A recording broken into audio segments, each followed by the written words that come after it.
Good morning, everybody. Thanks for coming to the Data Colada seminar series. I'm Leif Nelson, and it's my pleasure to introduce today's speaker, Gal Zauberman. In addition to Gal, we're going to be joined by a series of great panelists, Ellen Avers, Ayelet Fishbach, Jin Kim, Deb Small, and Leif Van Boven. In addition, of course, we will also have Joe Simmons and Yuri Simonson with us, who will be participating in everything today as well. A few things. So before Gal gets started, you'll notice at the bottom of your screen there is a Q&A function. Use the Q&A function. You'll also see a chat function. Don't use the chat function. It doesn't work as well. So use the Q&A function. Those questions or comments will go to all of us, most notably to Jin and Gal, who can then voice them or respond to them, and then everybody can see them. So that's ideal.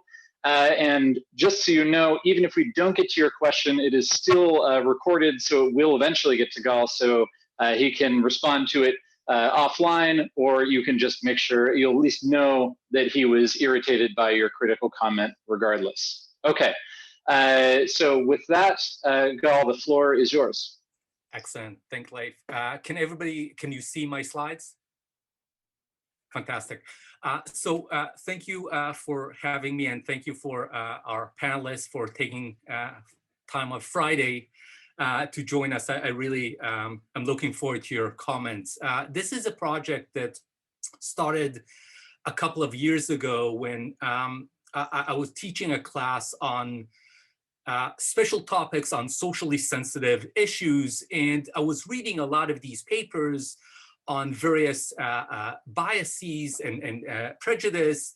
And we were having a lot of a discussion about how to actually properly study these topics without imposing our own biases in the process.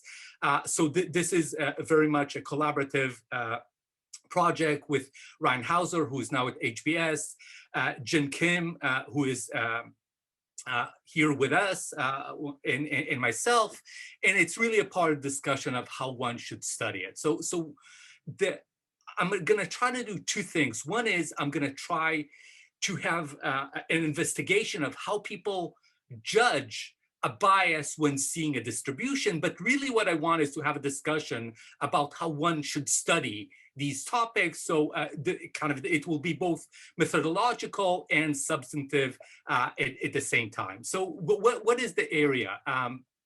Basically, if you open the paper at any time, you'll see that there's a great deal of discussion about biases. So city worker expressed concern about racial bias, against a gender bias, bias against immigrants, bias against Muslims, Hindus, right? There's a great of discussion. We observe something and then we see bias.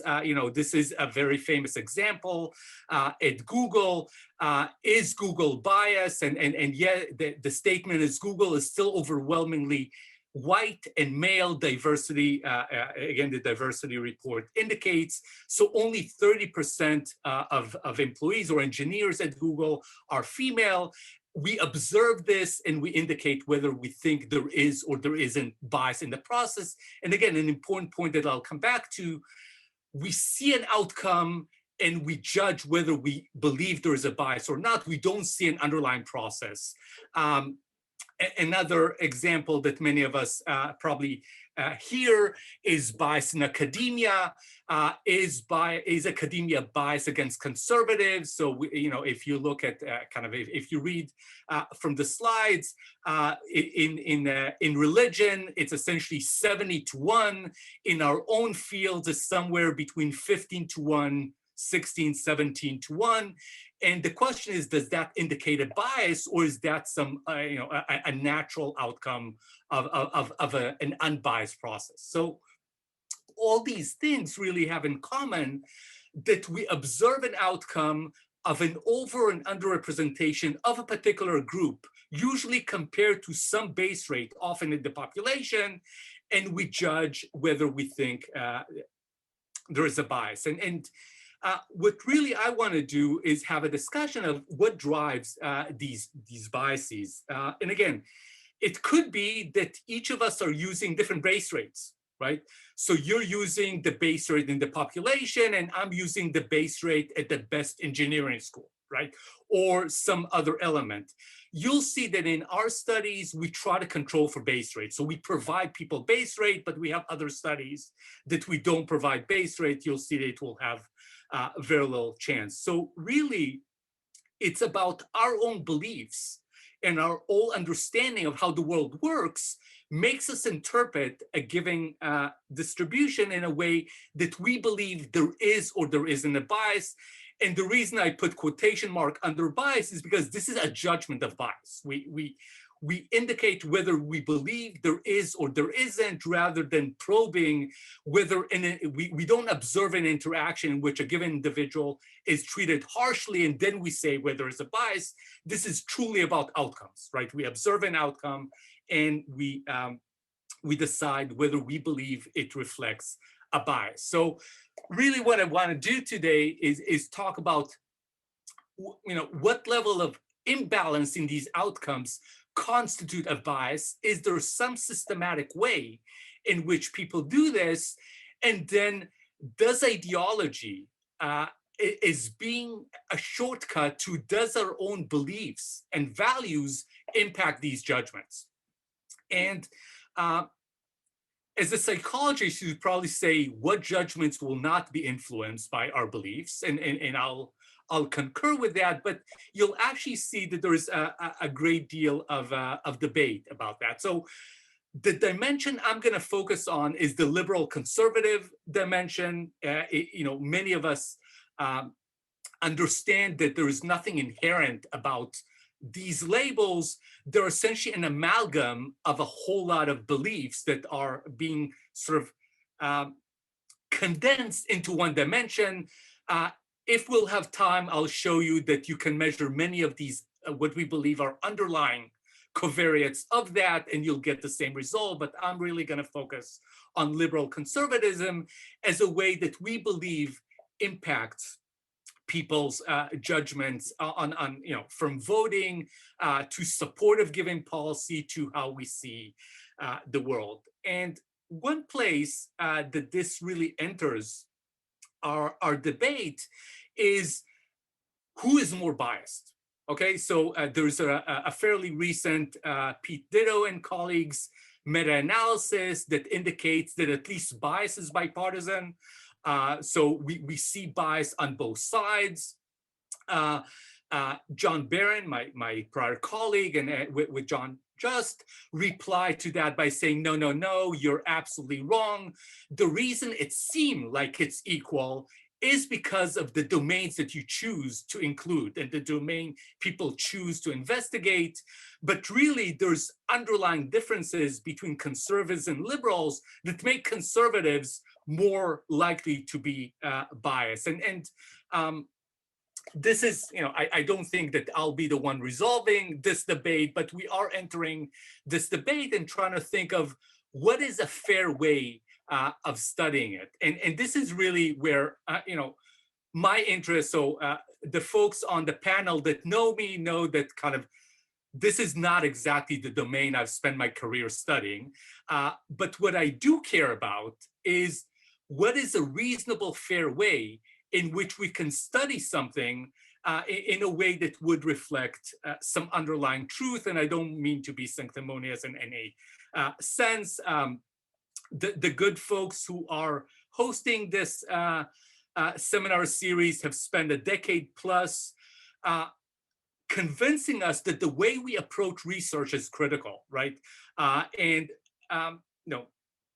the way they really helped us is provide us more or less a checklist of things we are allowed and not allowed to do to get valid inferences. We know not to drop conditions. We know not to drop measures.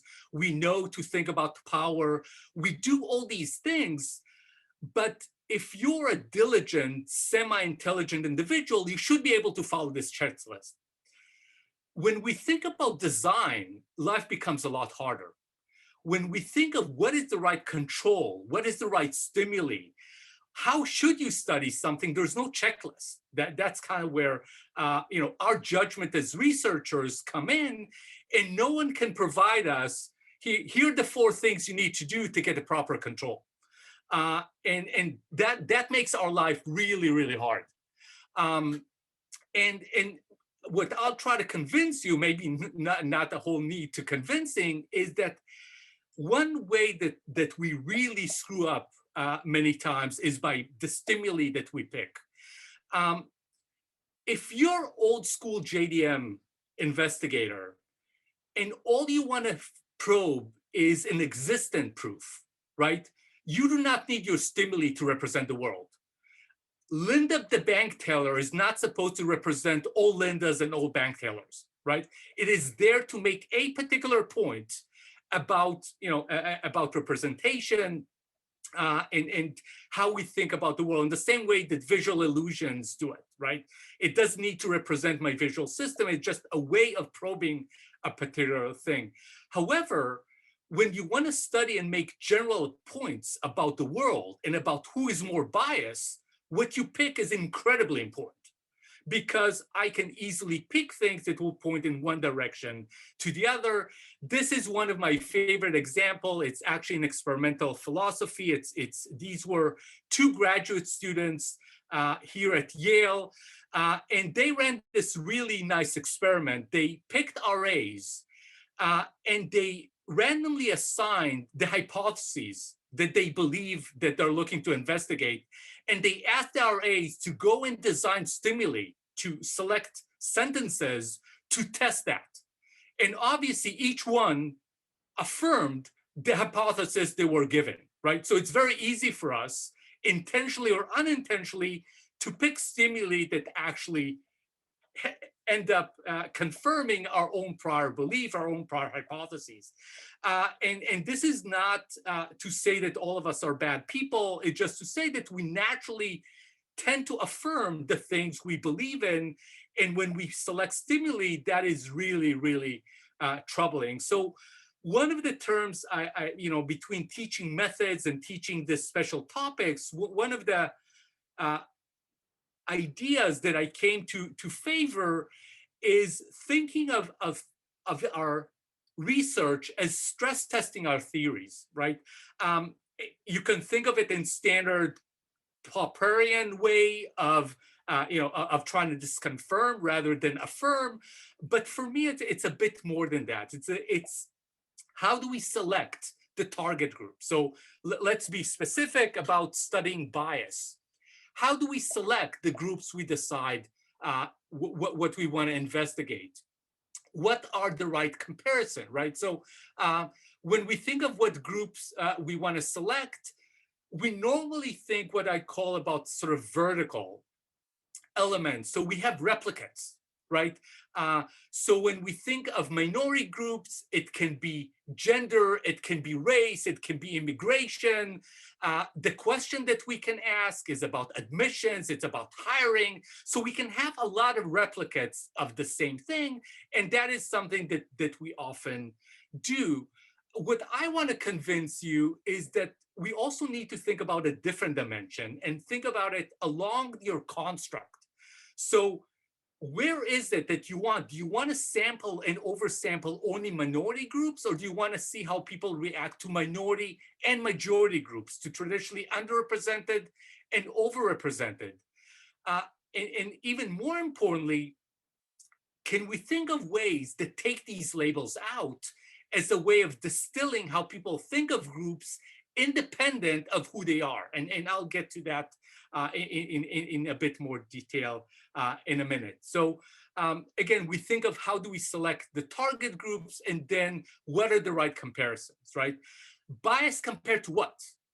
Bias compared to the base rate in the population, bias compared to how you judge it to other groups, other minority groups, bias to how you judge it to majority groups, or bias to not knowing which group is which, right? And I'll get to that sort of Rawlsian view in a bit of trying to select that. So I'll just, I'll take a pause and see if any of our panelists have any questions. Okay. I either make perfect sense or no sense at all, but I'll continue as if it's the other. Actually, I have a quick question, Gal. So when people talk about bias, they also often seem to mean different things, like bias in society versus bias in the hiring process at Google. So basically, what way are you defining bias, or is kind of your point that these definitions of bias do vary and we need to be very specific about what exactly we mean? So both. Okay. You'll see that I will advocate, at least here, to go to a very minimalist approach to try to distill the very, very specific bias I'm talking about. So I'll try to define things as clearly as possible. But because these things vary, that's where we go into that vertical replicate. So I'm not going to just ask you about hiring, and I'm not just going to ask you about gender. I'm going to ask you about gender, race, immigration, and so on. And I'm going to do it across multiple questions as well, because different people have different ideas. But the whole point is that we need to think of how does that vary in respect to a construct that we believe is important. And here I propose ideology. It can be any other of this. But again, the whole point is because people vary, we need to be very, very careful about how we select these stimuli. So my baseline is, yeah, people vary. And that's why it's really important to be careful of how we actually studying it. Cool, thanks. Gal, I have a question. Sure. So your suggestion about horizontal design, you're talking about sampling at opposite ends of some spectrum, but you could also maybe wonder about something like a representative design where where the stimuli are going to be essentially in the middle for the most part. So just can you talk a little bit about why are you moving right from the vertical to the horizontal instead of more sort of ecologically representative designs of stimuli? Absolutely. So the reason I'm doing it, and what Leif is bringing up is I think is the textbook way that we think of stimulus sampling is to get a broad distribution that will mimic it. And it's, we can do that, oftentimes when we study visual elements. So I studied my career with visual orientation. There I can think of a distribution of objects that will be relevant. My argument is that it will be virtually impossible in these contexts to provide a representative sample. So if you can tell me that you can have a true representation, then I think it will do it. This is a form of a shortcut of defining your construct and selecting, and you'll see that I have a particular way that I think of the middle of the distribution, and that is when I strip things away. In addition to that, there is the middle of what? So there is the middle of the target or the middle of the respondents. And you need to be careful that when we think of liberal conservative, we need to think of a distribution along our x-axis. And we need to think of the distribution along the representation of our targets, which are what we're being judged. So if you could provide me the thing you want, I think it's a great way of doing exactly what I'm doing. Mine is the lazy way out, but I think it's the one that is actually more likely to be used and more likely to be helpful, because it at least tells you that you have multiple points along your continuum and you're not slanting things. Does that make sense? Hopefully it will make more sense when you see what I'm proposing. Yeah, thank you. Cool. So I promise you I'm gonna present an overview of the paradigm, but then I'm gonna go really, really slow in study one to make sure that we all are on board with what I'm doing. But just to preview how we're doing it. So as I already mentioned, we'll try to have a very minimal design. The reason is because we don't want people confused. We want them to be very, very clear about what we're asking. So very simple, intuitive questions. More than that, in this specific, most of our studies will control for base rates, because each of us can bring different base rates, and I do not want heterogeneity in the base rate for the judgment, so I'm going to control for that. But we have studies that we don't control for it, and it's going to do the same. We're going to make sure that our studies are very well powered for every judgment, and by judgment, I mean, do you think that these particular set of companies are biased against women, against men, against Black, against white, immigrants, non-immigrants. Each one of these judgments will have a minimum of 150 people. That should guarantee that even relatively small effects should be able to be detected, and we try not to vary from it. The actual task is the simplest way that we can come up with, which is I'm going to show you a proportion and you're going to tell me whether you think that that company is biased or not. Okay, I'm going to show you, I'm not going to use Google, Oracle, Microsoft, but that's kind of the example. I'm going to show you the distribution and you say bias, no bias. Okay, we have other supplementary studies that use other DVs, but this is really what I'm going to focus on, because I think that's what the best reflection of what people do. They see something and they decide whether it is a bias. We're going to do it, as I said, along various dimensions, mostly gender, race, immigration status, but also political affiliation on the Y, not just the X. And then really, really importantly, we're going to compare this to what we call the abstract. And abstract is, I'm telling you that Google have 70% of one type and 30% of the other. I don't tell you which is which, right? So I'll get to that, but that's, Leif, that's to your point. That's how I try to get to that middle in terms of the stimulus without knowing the true distribution of the stimulus in the world. So it's really about where it falls on my construct rather than knowing how it's truly represented in the world. And we're going to do it through a choice and a reasonably efficient choice through titration. So I'm going to try to get to the point in which you think that there is, above that there is a bias, below that there isn't a bias, but I'm going to do it through a series of choices that triangulates it. Paul? Yep. I guess this kind of follows up on Ellen's question earlier about the definition of a bias, but it seems that sort of one other reason besides, I guess, the way I think about bias, that the distribution could be different is something like selection or, preferences. Is that, are participants not supposed to consider that, or does that factor into how you describe the base rates, or how do you deal with that? But by preference and selection, you mean Gal is a man and men like to chop wood, so Gal is a lumberjack. That's kind of preference?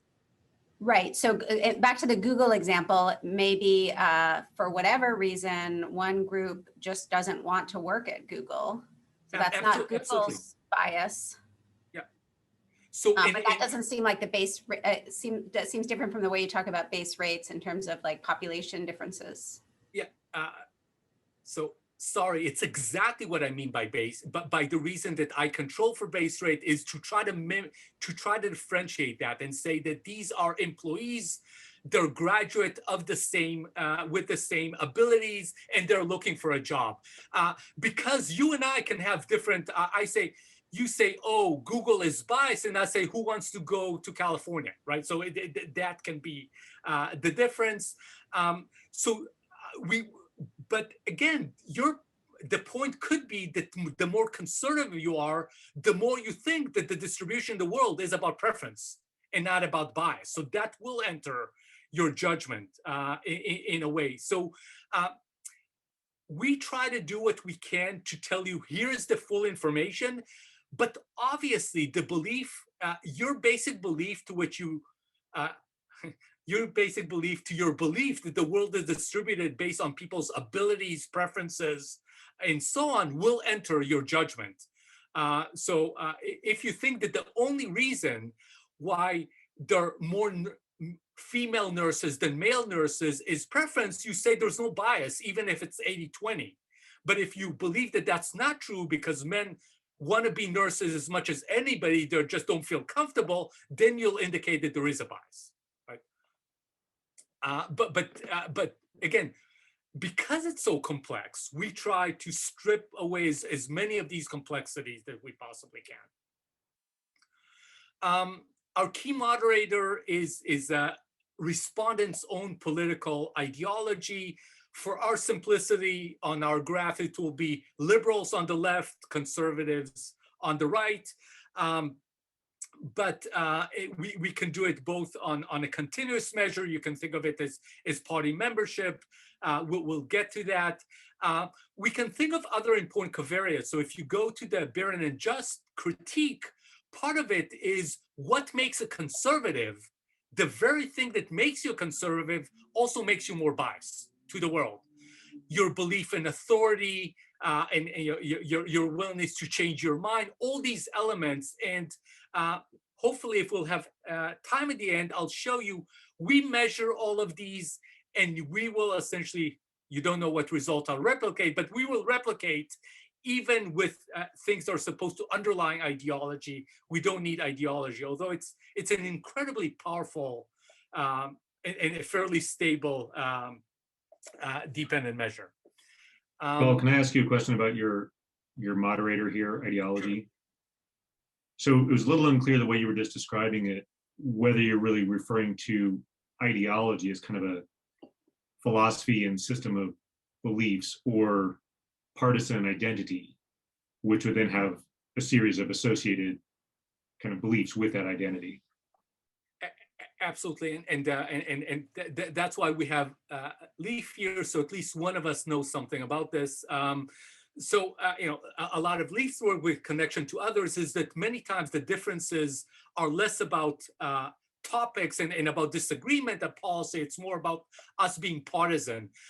I care more about ideological differences, but you'll see that the correspondence is good enough that we actually replicate whether we measure your political affiliation or we measure your ideology. As it turns out, the continuous variable has much more power and ability to differentiate, but we will replicate our results even when we take just political affiliation as it is. So I'm not, my interest here is not to dissect the differences and the variances associated with true political affiliation versus ideology. They're close enough to what we need to do, but maybe you'll have ideas of interesting things we can do to differentiate one from another. So in the analysis, this is a time where Yuri might cringe, but for ease of showing our results, are mostly going to show you kind of a decomposition of a regression across the line and showing you the regions of confidence, just to make sure I then do probe into specific points on the curve, just to make sure that we're all on board. But this is really the most efficient way of showing you the data. But Jin has put in huge amount of time. These results are incredibly robust. They're robust to inclusion criteria, even when we include everybody, including those who don't pass attention check or so on. The effect is strong enough to hold across all of these, but across various ways of breaking the data apart. I'm going to show you one, but for now, you'll sort of need to trust me that it holds. I'm going to show you the actual data in a bit.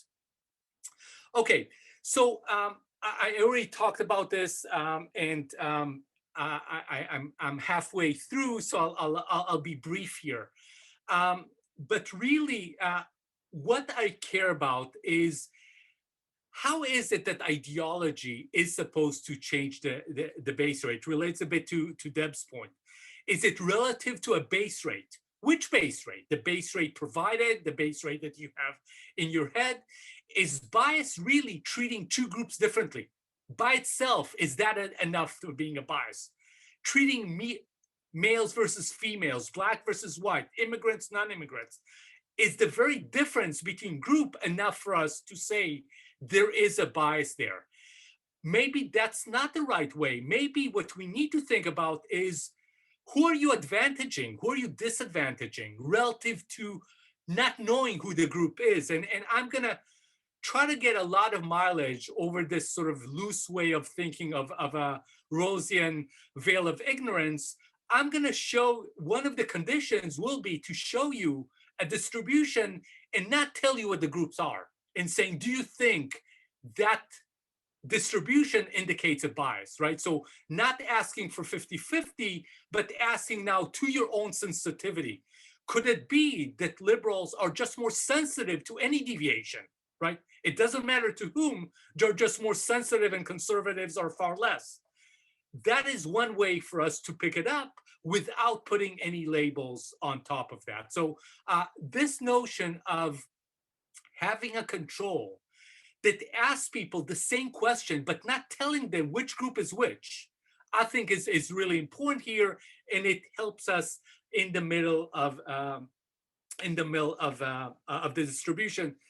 Yale it, not quite mid-word, but I try to have it at least mid-sentence. You're mute. Sorry. I know that, yeah. This is how I ask my questions. I like to be muted. It leaves a lot of room for interpretation. It's always Anyways, a great question then. Yeah, no, I will be quick because I'm curious to see the data, but I do feel that you keep jumping, and maybe it's only in my mind, between two questions. One is, what does it take for a person to see bias? And the other one is, what does it take for a bias to be a bias? Okay, and I think that you're only interested in the first, right? So if I only see you hiring one person and I say Gal is biased, like that's fine. Like there is no, right? But you also talk about what is a bias and how do we know that there's a bias, and that seems unrelated. Well, the way I connect it to is I'm trying to figure out what is the right comparison. So if I am Pete Ditto or I'm John Barron, and I'm trying to indicate whether some group is more biased than the other, compared to what, right? So, so this is the latter question. So I think I still don't understand your question, because I thought that you are asking, what does it take for people to say that there was a bias? So what is the psychology of the person that says someone is biased? But no, you're trying to create the criteria for what is a bias, right? Well, I'm not creating a criteria. I'm going to show you a variety of comparisons where the conclusions of where bias is could be a function of the comparison that you're picking. That's really my point, is that you need to make that determination of what makes something a bias before you decide who is a bias. So maybe when I'll show you the data, I don't want to sort of misinterpret your question. I'll show you exactly the question, and you'll tell me which one of these do you think it actually answers. And I'm not trying to punt. I really want to see that whether you think it does one, the other, neither, or both. Essentially, I guess these are the only possibilities. Okay, so this is really, we're going to use other wordings, but this is just the very, very early wordings that we use. But I just want to give you a sense. So think of an isolated island or an island nation. 50% of its citizens are either type X, type Y, men, women, black, white, and so on. So you have some distribution along a group. You'll see a series of companies on this island and the percentage of employees that are either type 1 or type 2, basically black, white, men, women, immigrants, non-immigrants, or non-specified. And for each of these companies, and these are all between subjects, and for each of these companies, you need to indicate whether you think that company is biased towards a particular group, right? So are they biased against men? Yes, no. A different group, are they biased against women? Yes, no. Black? Yes, no. White? Yes, no, right? So the way you're going to go is you think of it through a standard choice titration. 75 type X, 75 type Y. Are they biased against Y? And you say yes. Then we sort of convert. We split the difference between 50-50. I give you 63-37.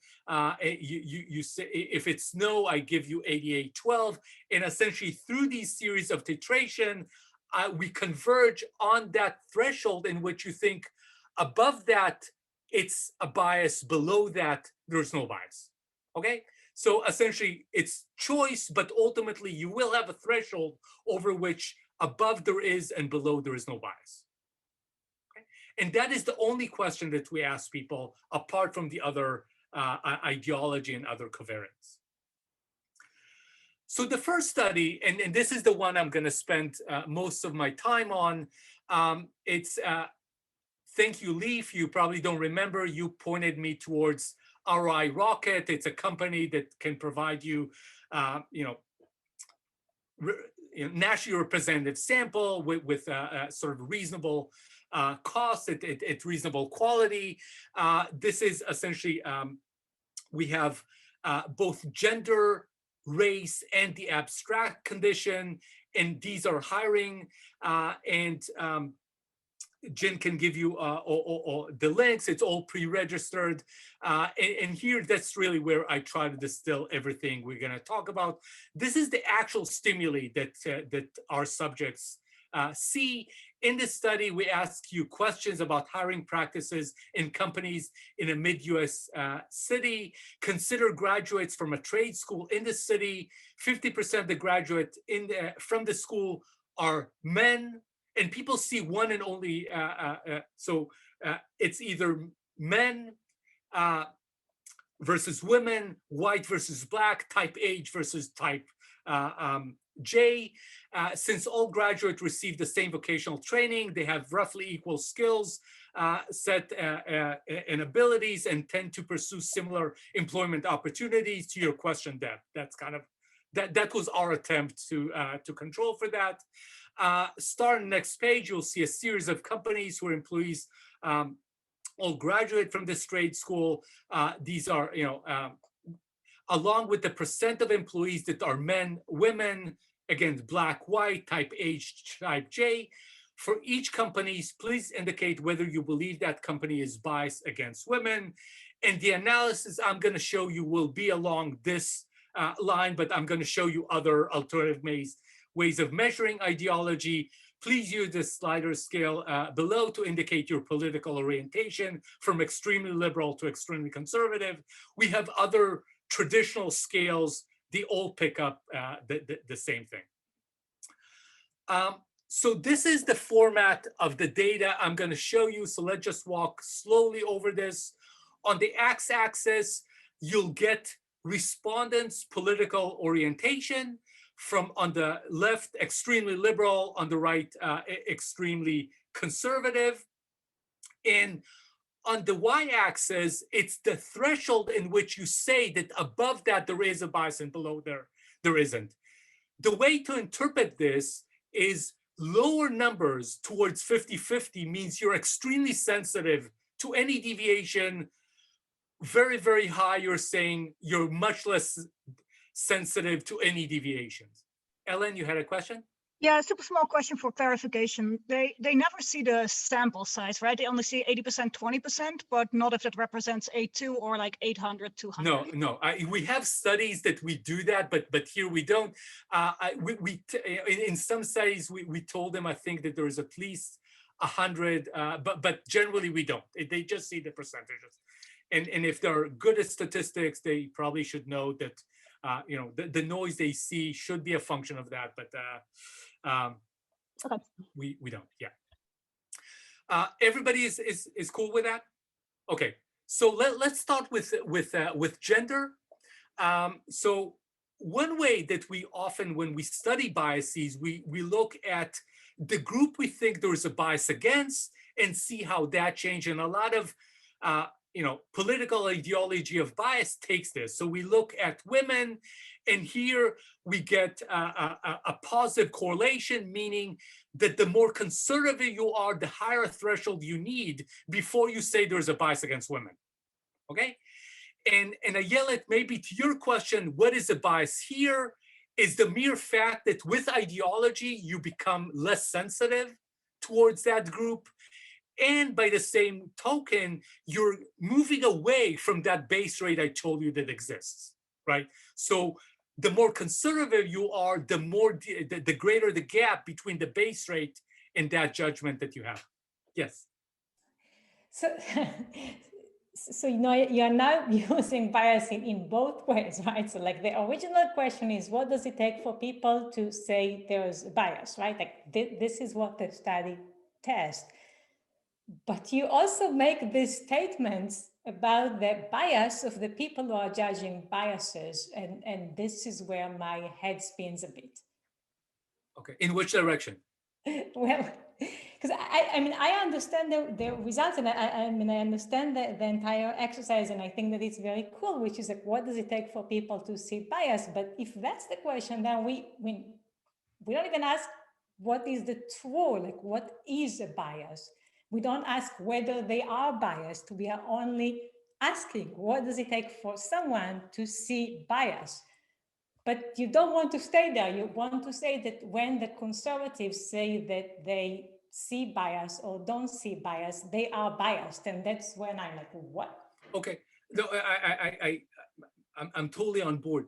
I think that what I want is to us have exactly that conversation, as I'll show you layering other comparisons for you to tell me whether you think that that indicates. So the fact that, let's just go there and you'll see the fact that liberals and conservatives treat different groups differently, is that not one of that other questions? If it's not, I'm totally okay with it. But I think that then what is a way of actually addressing it? But I'm see what you know, what you think these differences mean. So obviously you don't take the deviation from 50-50 to mean what it takes for someone to be biased. But what about behaving differently towards different groups? So now being conservative means exactly the opposite. So now the more liberal you are, the higher the threshold you demand before you believe there is a bias against someone. And now, you know, we can, as I said, we can compare it to 50-50. Is that the right way to look at it? We can just compare the two groups and saying at which region are these two groups being treated differently or treated the same, or compare it to something else. So just here, Ayelet, so here we see that, you know, you need to be more on the left to treat the two groups differently. Yeah, but okay, but why do you call it bias and not an effect? An effect on perception of bias. Okay, men judge bias different than women. Conservatives judge bias. I'm totally cool with that. It's bias as in JDM bias, that you're deviating from some other benchmark. I'm totally cool with the effect of ideology on differential treatment. I have zero stake in this being. I thought of it as bias about biases, but I'm truly cool with effect on biases, on perception of biases. So I'm actually totally, you know, our entire approach here by design is to be utterly agnostic. So if you think that using the term, this indicates a bias, we're actually totally not wedded to it. There is an effect of ideology on the differential. I think that, again, my reading of much of the literature is that this oftentimes was imposed to be or was interpreted as a bias. So the very correlation that conservatives move away from baseline mean that they're biased against that particular group. If it's just the effect of, I actually have zero problem with it. I'm totally, Jen will take notes, and I have zero problem with approaching all of it. And I think that you're absolutely right. This is the agnostic way of saying there's just an effect, and that effect happens to be how people along the ideological line treat different groups. Gal? Yep. Sorry, just a short question. To what extent is some of this something like response substitution? That is, your respondents, liberal respondents, for example, want to tell you that they think there is a bias against women, but you didn't ask that. You ask about bias against women in this hypothetical island. Absolutely. If you'd first asked the question, do you think there's gender discrimination in general, would you then get a reduction in this effect here because they've now been able to express their general beliefs about society? Yeah, no, thanks. So I have at the very end a point of discussion about there is something that is now being called expressive responding. So it has two things. One is a substitution, and the other is, I know what you're asking me. I'm a liberal, I'm going to say, I know society is biased against these groups. I'm just going to give you numbers to indicate that. I'm a conservative. I know what you evil Yale people are asking me. I'm going to give a really, really low number. And that's essentially what we're picking up. You will see that this also holds along. Maybe that means that in the time I will go to these other scales. When we ask belief in just world, social dominance, it essentially replicates the same effect. It replaced that ideological element. So in some ways, the answer to your question is probably yes. This is about my hypothetical companies, but it's also a reflection of what people think about the world. And I think that in this design, it's virtually impossible to separate the two. If you have an idea how to separate them, I'd love to hear. But I think that this is indeed the fact that the beliefs changing your threshold is the fact that you're bringing in your own understanding of the world and saying, I know what company A is doing because I know how the world works. Hey, Gal, I want to follow up with a kind of related question. And this sort of gets to an issue of the way a lot of experiments are designed in JDM, right? What we really want subjects to do is to set aside any other beliefs or perceptions they have about the distribution of things in the world.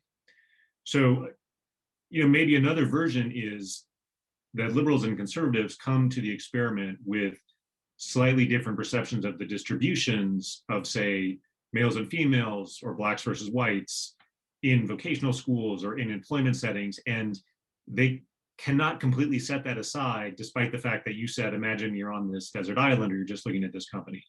So, you could approach this theoretically, but also empirically by asking about some of those different perceptions. So I'm sure that you've thought of this in your many replicates.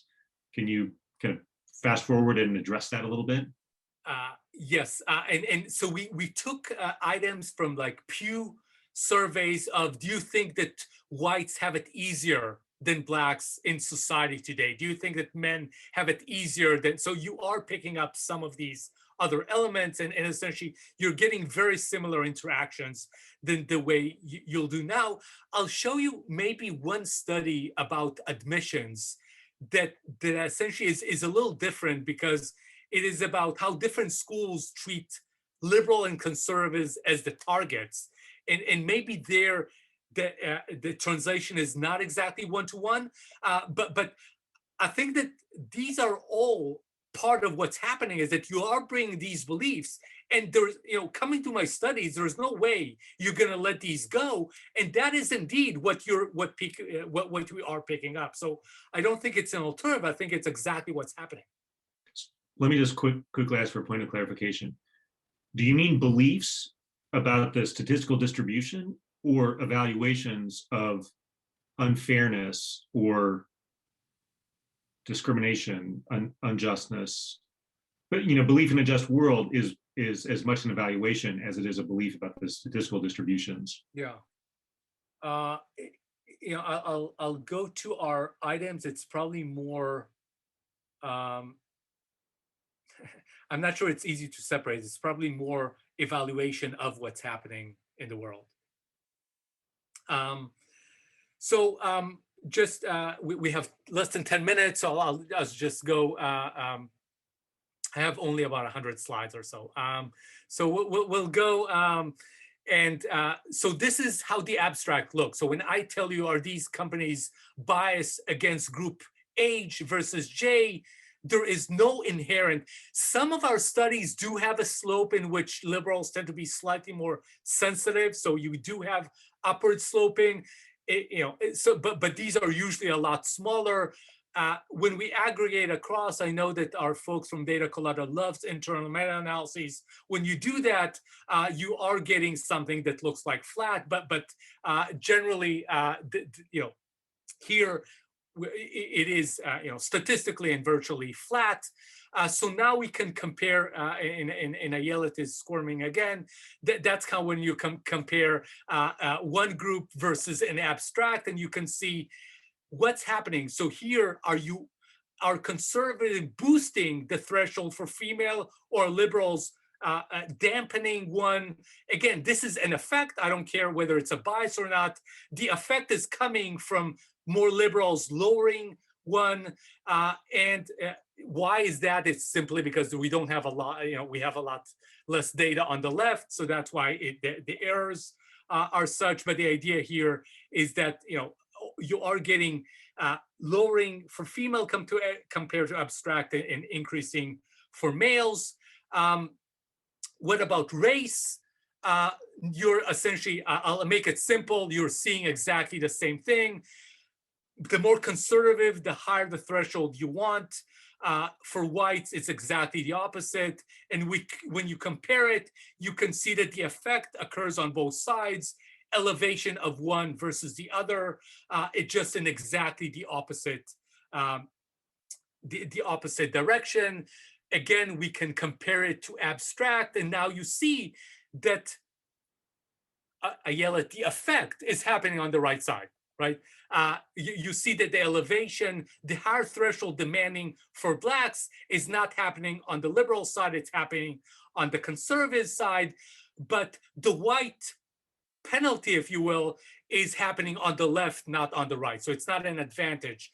And again, whether you think that these studies provide you tremendous insight or not, it's at least a way of thinking of how do we want to run these comparisons? And what are the inferences that we're willing to make just when comparing to 50-50, comparing one group versus the other, right? So it is a story of really where the control is coming from. Again, just for Yuri, so he can sleep well. This is kind of where you just break along the continuum. And Leif, it's all to your point. Is it ideology or political affiliation? In our data, it tends to behave the same, although ideology tend to have a bigger effect size, both because it's a continuous measure and because it's picking something else. Well, I could have voted Democrat now, not because I'm liberal, but because I hated Trump, right? And obviously this is not as nice of an effect. In-group, out-group, it's not a pure in-group, out-group. So even if you look at the right-hand side, you are getting a significant two-way interaction just on females alone, but you're not getting the full crossover as you are getting with male. But generally, this is not an affinity to own your own gender. This is about really whether that group is something that you can relate to in terms of ideology. For the sake of time, you get exactly the same thing for immigrants versus Republicans, immigrants versus US born. So you're getting one versus the other. Both on the right and the left. Here, everybody hates us. Okay, so everybody believe that there's a high threshold for immigrant compared to abstract, but so it's not coming from one region or the other. Thank God for the very, very liberal, but it's really because there's just no data there. But again, the idea here is that you can see where this is, where this is coming. So it's coming both from the left and the right when it comes to US born. But when you think of just immigrants, everybody is saying a higher threshold before you can. We have 2 minutes. Let me just give you one study that we don't give people explicit base rate, and it's something that ecologically valid to Leif's point. So we actually went and took real data about colleges. And colleges you can go and see how many Democrats versus Republicans there are at Yale. You can see that it's about 9-1. In this, it's less if you take in independents, SUNY Buffalo, and so on. So we can actually construct real universities that have exact proportion just in the opposite direction. And we can ask people with real universities whether you think admissions there is fair or unfair, biased or unbiased against liberal or conservative. So now we have liberal and conservative both on the x-axis and the y-axis. And again, and you run the titration in the same way that you run before, just with real colleges, with real distributions. I know I'm going fast, but it's exactly the same structure as we had before. And what you see is that you are getting exactly the same thing. It is the group your affinity group, the group you're more sensitive about, you are essentially giving it a lower threshold compared to the other groups. And yes, it could be that liberals believe that the world is against liberals, but I sort of doubt that in the US, although it is possible, and conservative, think about universities that are conservative. So I think that it's picking up more than just expressive responding, but essentially there's no way for us with these data to do this. So I know I need to finish, but let me just extremely quickly go and just, Jen, do you remember what slide is it? Here it is. Okay, can everybody see this? In the last thing, so you can correlate this to all the things that Leif asked us about, all the general belief in just world. You can look at whether you believe the world is rigged, social dominance, and so on. And what you will see ultimately is that these things look exactly the same, whether you take liberal, conservative, or whether you're taking a particular underlying dimension of it. So we have a hard stop at 1. So just to conclude, for me, this was an exercise, not in understanding, as Yale said, not what understanding what makes people biased, but trying to think through what is a reasonable way of approaching this, and what are the right benchmarks, and what are the effects that one need in order to make certain inferences.